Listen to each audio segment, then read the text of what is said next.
은혜 받을 하나님의 말씀은 시편 23편 1절에서 6절까지의 말씀입니다.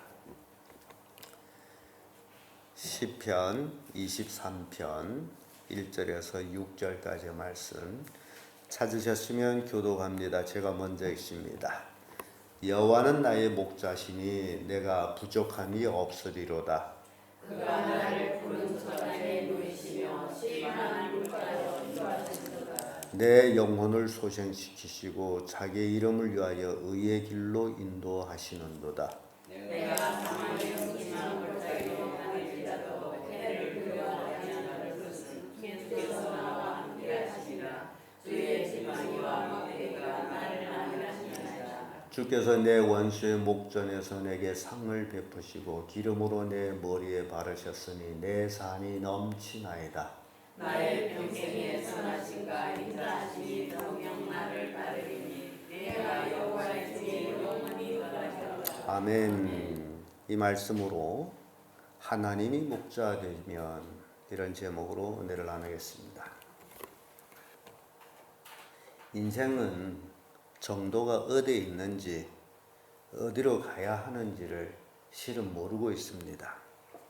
그래서 사람들은 그 길을 알기 위해서 선인들에게 묻기도 하고 역사를 살펴보기도 하고 여러 방면으로 연구도 하고 그럽니다마는 그리 할지라도 참된 길은 찾을 수가 없습니다.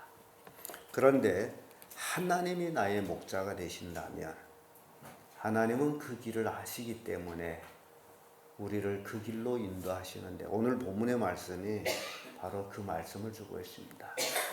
우리는 예수님께서도 내가 곧 길이요 진리요 생명이니 나로 말미암지 않고는 아버지께로 올 자가 없느니라고 하신 말씀을 기억합니다.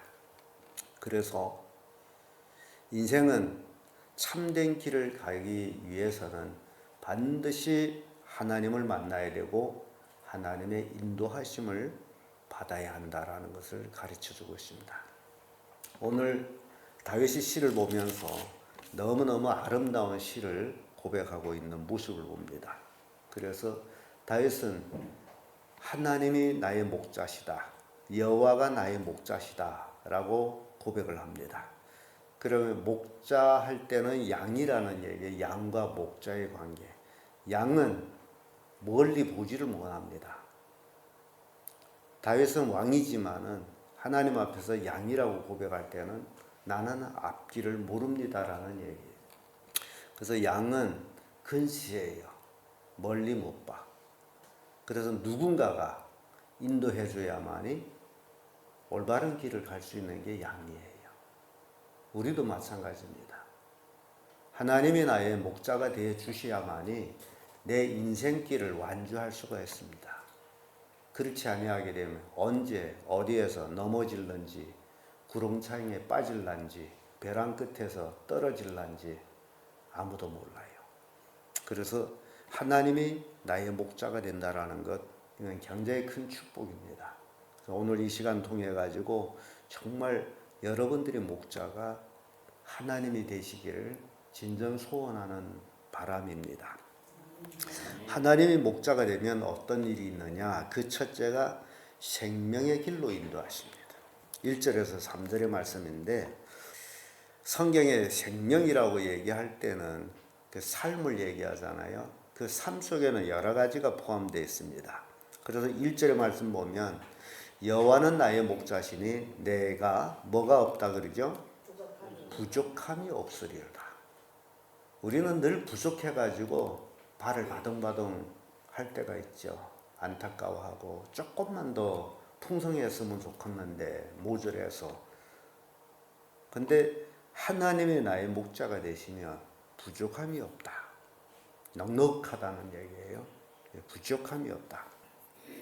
그러면서 2절에 그런 얘기하죠. 그가 나를 푸른 초장에 누이시며 쉴만한 물가로 인도하신도다. 하나님의 내 목자가 되어야 되만이 나에게 쉼이 있다라는 얘기입니다. 우리가 하나님 안에서 만족을 누리지 못하게 되면 쉼을 얻을 수가 없습니다. 그래서 동방국가와 서방국가를 우리가 비교해 볼 때 동방국가 사람들이 서방국가 사람들보다 더 부지런히 일을 했습니다. 열심히 살았습니다.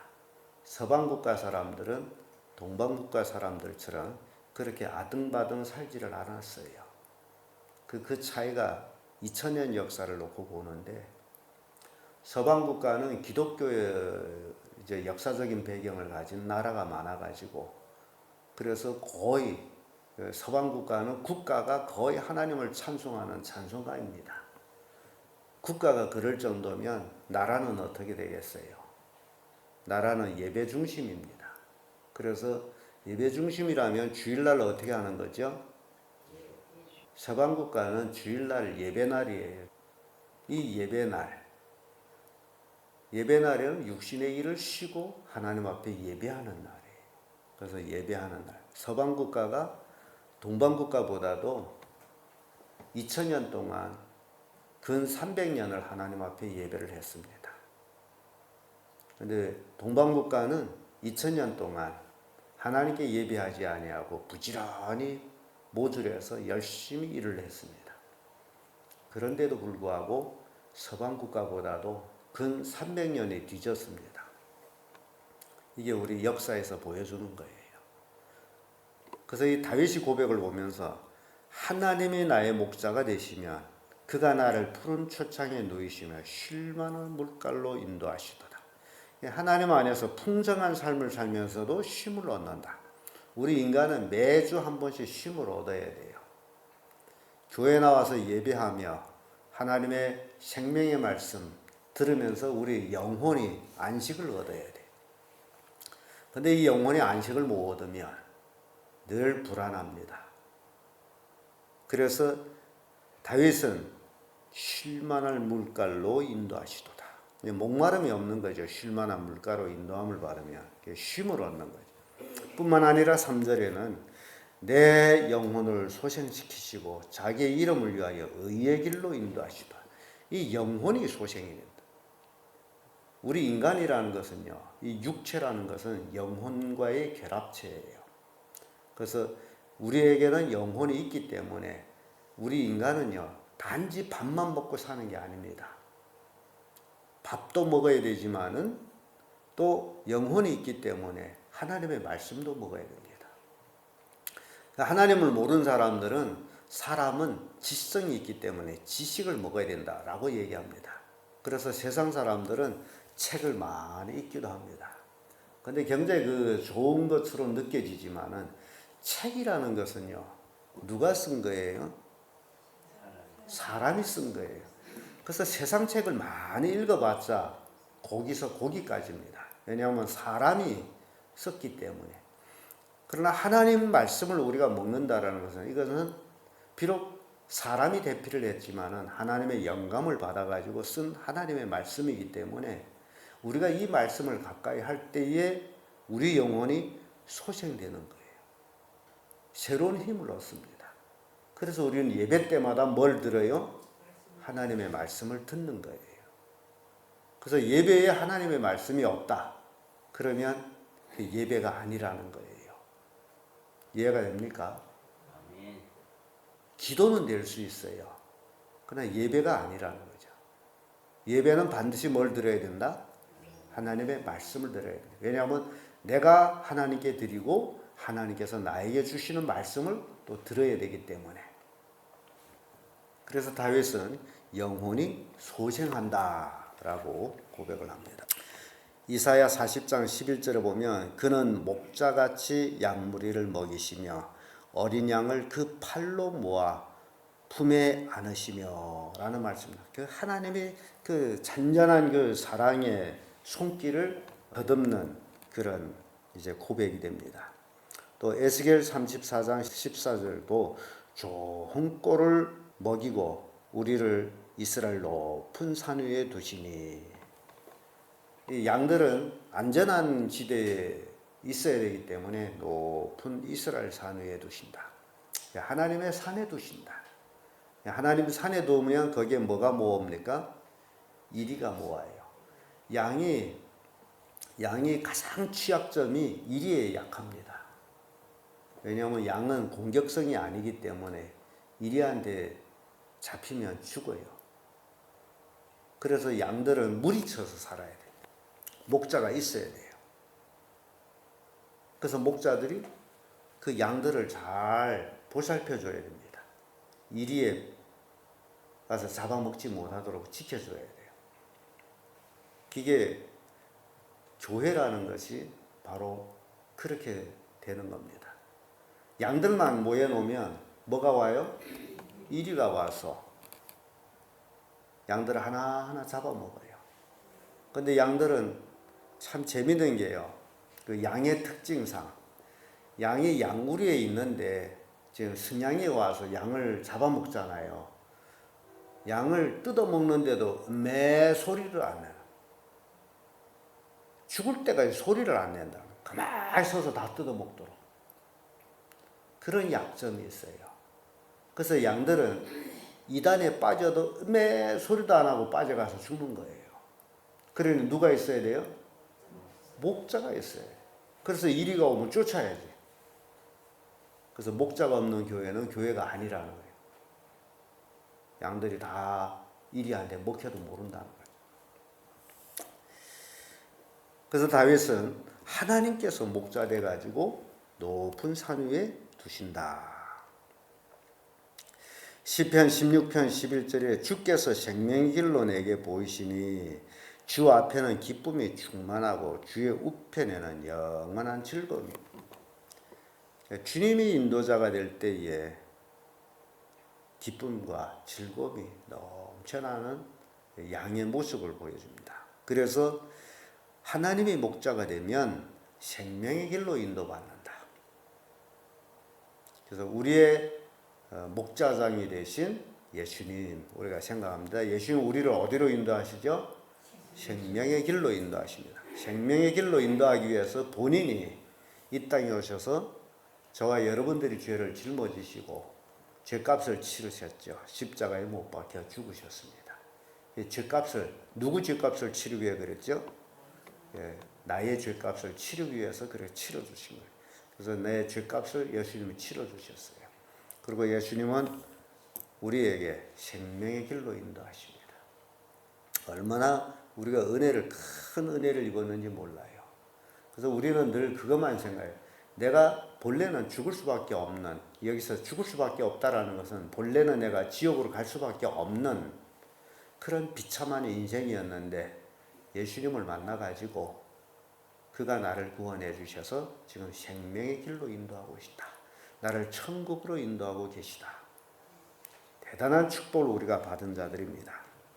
그러기에 하나님의 목자 되면 두 번째로 두려움이 없습니다. 우리가 어디로 가요? 천국으로 갑니다. 그래서 천국으로 가는 자들에게는 사나 죽으나 천국이에요. 그러니 두려움이 있어요? 없어요? 두려움이 없습니다. 근데 믿지 않은 사람들은 그들에게 있어서는 죽음이라는 것은 그들이 인생의 종점으로 생각하고 있기 때문에 굉장히 두려운 것이 됩니다. 그래서 죽는 것이 두렵기 때문에 죽기 전에 마음껏 누려보자는 것이 그들이 이제 심리입니다. 죽기 전에 마음껏 먹고 마시고 즐기자. 죽으면 끝이다. 그렇게 생각하고 있어요. 그러나 우리 그리스도인들에게는 죽음이 끝이 아니고 우리는 사나 죽으나 주의 것으로서 어디로 가는 거예요?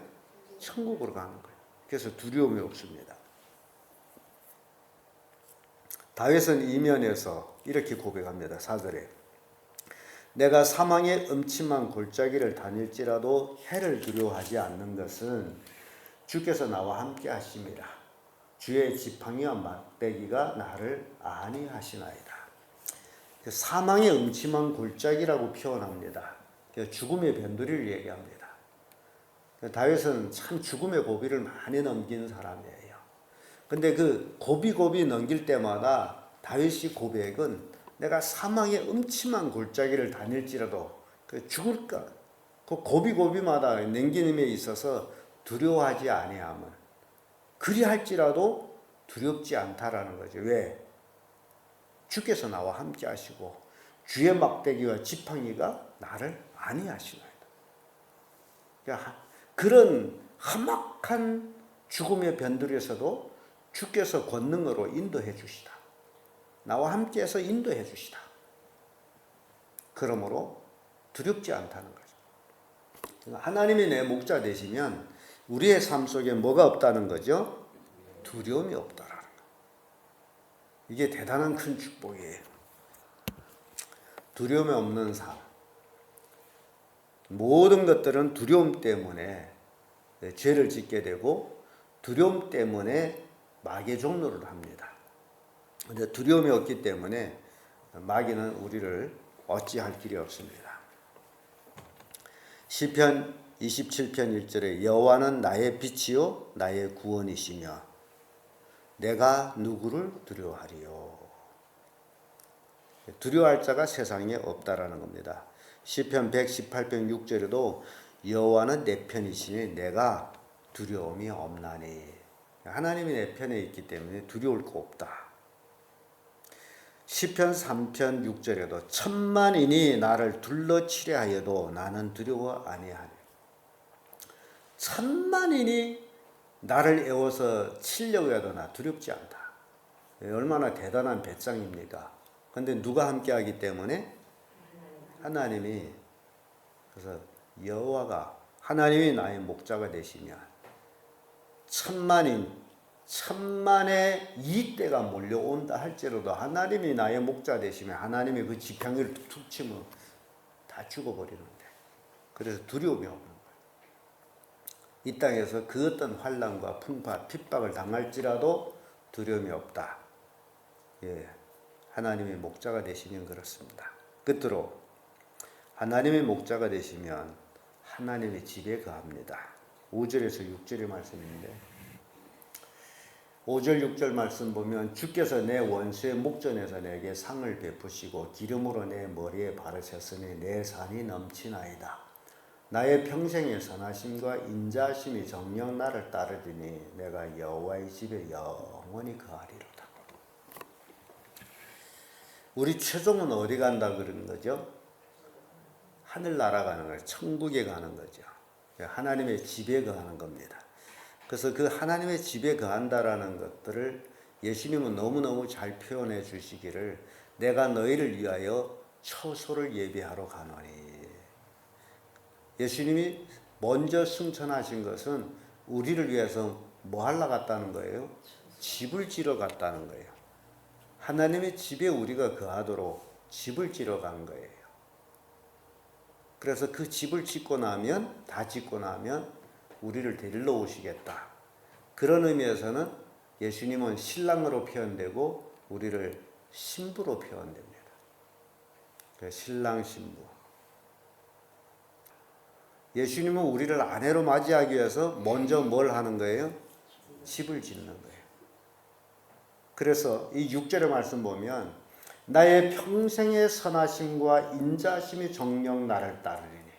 하나님의 선하심과 인자하심이 잘 보호하고 따라가고 결과적으로 내가 여호와의 집에 영원히 거하리니. 시편 65편 4절에 보면 주께서 택하시고 가까이 오게 하사 주의 뜰에 거하게 하신 사람은 복이 있나이다. 우리가 주의 집 곧 주의 성전의 아름다움으로 만족하리이다.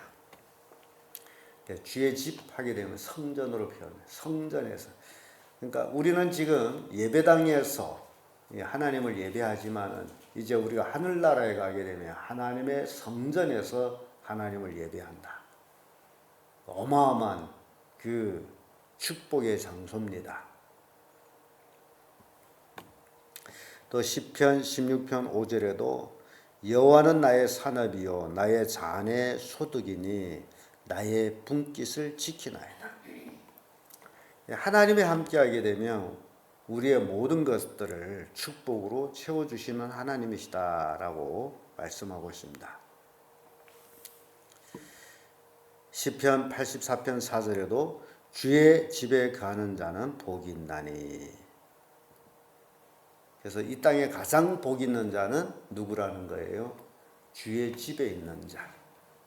주의 집에 있는 자가 복이 있습니다. 그래서 우리는 주의 집에 있기 위해서 이 땅에서 주의 집에 있는 훈련을 하고 있는 거예요. 그것이 이 땅에서의 예배입니다. 하나님의 중심으로 사는 겁니다. 이 땅에서 예배 훈련을 잘 해가지고 하늘나라에 가서 예배하는 거예요. 그러니까 예배도 훈련을 받아야 돼요. 예배 훈련을 받지 않게 되면 예배를 잘 드리지를 못합니다. 그래서 열심히 예배하는 훈련을 잘 받아야 되죠. 이렇게 하나님의 목자 되면 우리의 인생이 굉장히 큰 축복을 받는 인생이 된다. 하나님의 목자가 되면 나를 생명의 길로 인도함으로 두려움이 없고 결국 하나님의 집에 내가 거하게 되므로 영원히 그것도 하나님의 집에서 하나님을 예배한다. 이게 하나님의 목자 된 사람들이 결과예요. 그러니 우리의 인생이 누가 나의 목자가 되어야 돼요? 하나님의 나의 목자가 돼요. 다윗은 그런 면에서 철저하게 너무너무 아름다운 시편 23편 시를 이제 쓰셨습니다. 인생은 누구를 목자로 삼느냐에 달려가지고 그 인생의 승패가 가려집니다. 세상 것들을 목자로 삼은 사람들은 패배하게 되어 있고 하나님을 목자로 삼은 사람들은 승리하게 되어 있습니다. 그러므로 오늘날 그리스도인들은 바로 하나님을 나의 목자로 모시는 자들이 되어야 됩니다. 하나님이 나의 목자시면 목자의 인도에 따라서 사는 거예요. 푸른 초창으로 인도하면 푸른 초창으로 가고 쉴만한 물가로 인도하면 쉴만한 물가로 가고 이게 양들이 하는 거예요.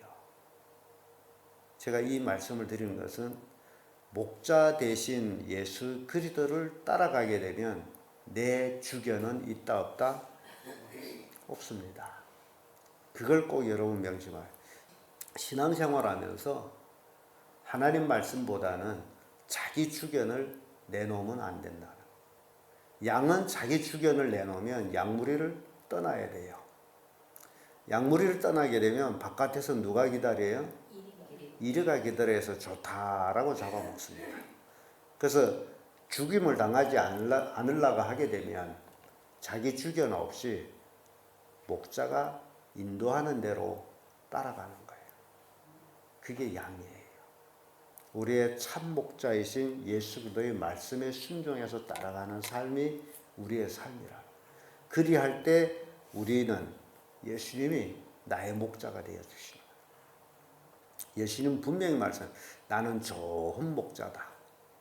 나는 양을 위해서 생명을 버리노라. 우리는 이 예수님을 목자로 모신 자들입니다. 그래서 예수님 말씀에 철저하게 순종하는 삶을 살아야 돼요. 그게 양과 목자의 관계입니다. 그래서 여러분들이 정말 여러분들의 목자가 하나님이 되기를 예수님으로 축복합니다. 기도하겠습니다.